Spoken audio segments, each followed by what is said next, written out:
অসমত হিন্দু সমাজ হ'ব সংখ্যালঘু 12খন জিলাত সংখ্যালঘুত পৰিণত হিন্দু সংখ্যাৰ যুঁজ কৰাৰ শক্তি নাই হিন্দুৰ বাংলাদেশৰ ৰাজনৈতিক অস্থিৰতাৰ প্ৰসংগত মুখ্যমন্ত্ৰী ডক্টৰ হিমন্ত বিশ্ব শৰ্মাৰ মেৰু বিভাজনৰ ৰাজনীতি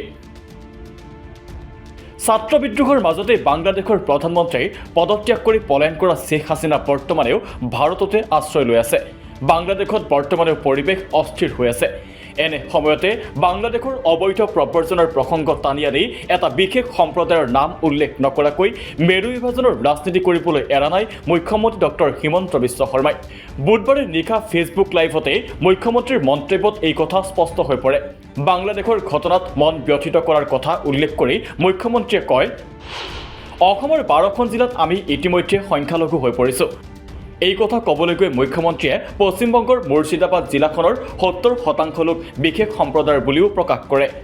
আজি বাংলাদেশৰ চলি থকা ঘটনাই মোক বাৰে বাৰে মনত পেলাইছে যে অসমৰ 12খন জিলাত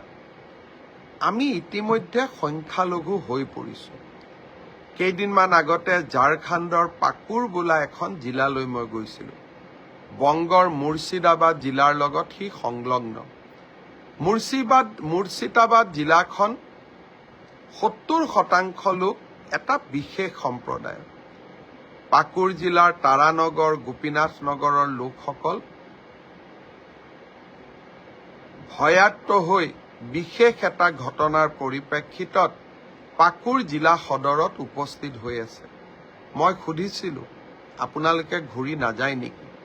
তেওঁলোকে মোক এটাই কথা কৈছিল হিন্দু হৈ থাকো যদি ঘূৰি যোৱাৰ উপায় নাই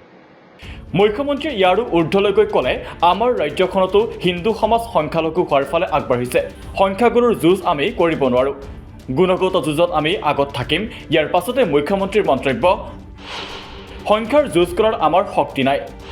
তেনে অবৈজ্ঞানিক যুঁজ কৰিবও নোখোজো মুখ্যমন্ত্ৰীৰ লগতে প্ৰশ্ন সংখ্যালঘু হোৱা মানে আমি কি ধৰ্মৰ পবিত্ৰতাকো এৰিব লাগিব নেকি সহনশীলতা আমাক লাগিব আজিয়ে মই বিশ্বাস কৰোঁ যে আমাৰ ৰাজ্যখনতো লাহে লাহে হিন্দু সমাজ সংখ্যালঘু হোৱাৰ ফালে আগবাঢ়িছে সংখ্যাৰ যুঁজ আমি কৰিব নোৱাৰোঁ গুণগত যুঁজত আমি আগত থাকিম কিন্তু সংখ্যাৰ যুঁজ কৰাৰ আমাৰ শক্তিও নাই আৰু তেনে অবৈজ্ঞানিক যুঁজ আমি কৰিবও নোখোজো কিন্তু সংখ্যালঘু হোৱা মানে আমি কি আমাৰ ধৰ্মৰ পবিত্ৰতাকো আমি কি এৰিব লাগিব নেকি